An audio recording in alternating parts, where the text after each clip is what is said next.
আমাদের এই চট্টগ্রামে যত কুসংস্কার, ইসলামের নামে যত বেদাত ছিল, সব কিছুর বিরুদ্ধে বলিষ্ঠ বক্তব্য রাখতেন কোরআনে মজিদের আলোকে এবং হাদিসের আলোকে।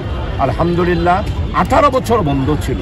অতীত বিভিন্ন বাধা বিঘ্ন এবং আমাদের বিরুদ্ধে হরতাল করেছে, আমরাও তাদের বিরুদ্ধে হরতাল করেছি। আপনারা জানেন এই 5 দিনব্যাপী তফসির মাহফিলে উনি ছিল এই রৌনক, উনি ছিল সমস্ত মানুষের হৃদয়ের স্পন্দন। আপনি কি বাংলাদেশে কাকু দেখাতে পারবেন কোনো আলেমকে প্রতিদিন 2.5 ঘন্টা করে 5 দিন, প্রায় এই 5 দিনের মধ্যে প্রায় 12 ঘন্টা উনি তফসির করতেন? এখন কোনো আলেমকে 1 ঘন্টা করে 5 দিন তফসির করার আপনি পাবেন না। আল্লাহ তাআলার বিশেষ দান ছিল এই আল্লামা হযরত মাওলানা দেলোয়ার হোসেন সাঈদী রহমতুল্লাহ আলাইহি। আমাদের এই চট্টগ্রামে যত কুসংস্কার, ইসলামের নামে যত বেদাত ছিল, সব কিছুর বিরুদ্ধে বলিষ্ঠ বক্তব্য রাখতেন কোরআনে মজিদের আলোকে এবং হাদিসের আলোকে।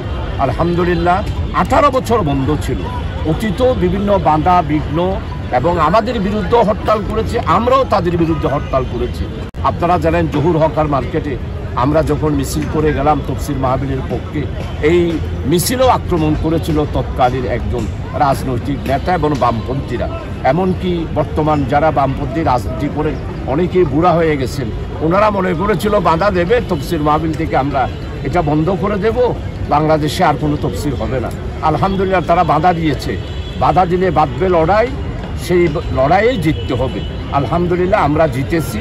18 বছর আমাদেরকে বন্ধ করে রাখার পরও আলহামদুলিল্লাহ আজকে মৌলানা শামসুদ্দিন সাহেব রহমতুল্লাহ আলাইহি রুহানি ফয়েজ, মৌলানা মুমিনুল হক চৌধুরী সাহেবের রুহানি ফয়েজ, আর আল্লামা হযরত দেলোয়ার হোসেন সাঈদী রহমতুল্লাহ আলাইহি ওনার রুহানি ফয়েজ আছে। আল্লাহর মেহেরবানি আমরা যারা কর্মী ছিলাম সেই দিনে, আমরা যারা স্বেচ্ছাসেবক ছিলাম, আজকে আল্লাহর মেহেরবানি আমরা এই উদ্যোগ নিয়ে আল্লাহ তাআলা আমাদের মাধ্যমে এই কাজটা, বিশেষ করে বাংলাদেশ জামাত ইসলামী এবং ছাত্র শিবিরের আমরা যারা তফসির মাহফিলের কর্মী, এখানে আমাদের রাজনৈতিক পরিচয় নয়, আমরা হলাম চট্টগ্রামের মানুষ, আমরা ইসলামকে ভালোবাসি। সেই হিসাবে আগামী দিন থেকে ইনশাআল্লাহ তফসির মাহফিল আমরা শুরু করব।